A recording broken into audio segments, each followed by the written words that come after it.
of luring our children into homosexuality is the issue of the economy. So if we want to fight this, we need to bring them on board, to fight those people who are using their money to lure children into homosexuality. Yeah, the women of Uganda, of course, we continue celebrating ourselves and we celebrate the achievements of women from where we are coming from, where we are and where we are going. You know, if we don't keep on celebrating the milestones that we have achieved as women, definitely we can go in slumber. But we want to thank the NRM government for bringing us this far, particularly the women in leadership, the women in science and technology, the women in all positions in the army. It means that the voices of women are being represented in all decision-making levels.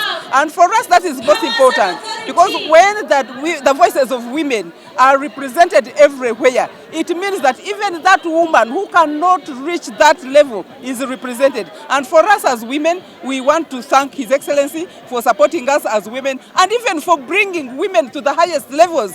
We are celebrating the Vice President, we are celebrating the Speaker, we are celebrating the Prime Minister, but we want to call upon every woman who occupies every higher office that they use that position to promote the issues of women, to promote women, to bring other women so that they don't remain behind, so that we move at the same pace as women of Uganda. And I want to thank the theme of this year.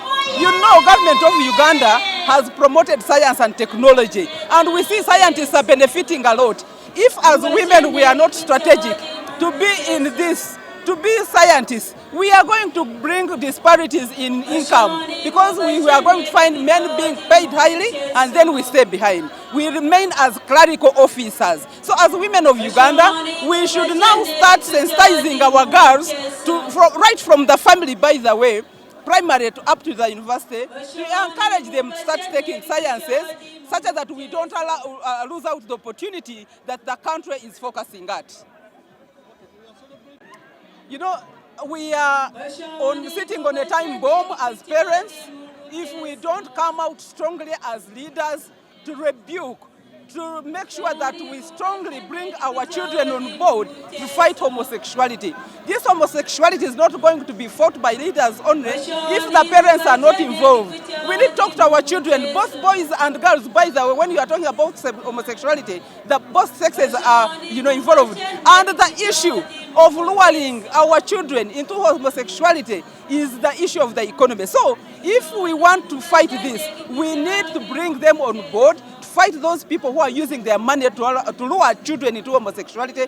But as parents, do we have the time to sit down and discuss with the children about issues of homosexuality? Do we have that time? Do we wait for the schools to begin, pronouncing themselves and even talking from schools that there is homosexuality? During holidays, do we talk to our children? This issue of homosexuality is going to be fought by parents. And I want to call upon Ugandans that this is the time to raise our voices wherever we are. We shouldn't leave it with politicians. We shouldn't leave it with the church. We shouldn't leave it with the police or the army. It is the thing that is coming to destroy the culture of Uganda and Africa at large. There is hidden agenda, and we must all rally behind in fighting homosexuality.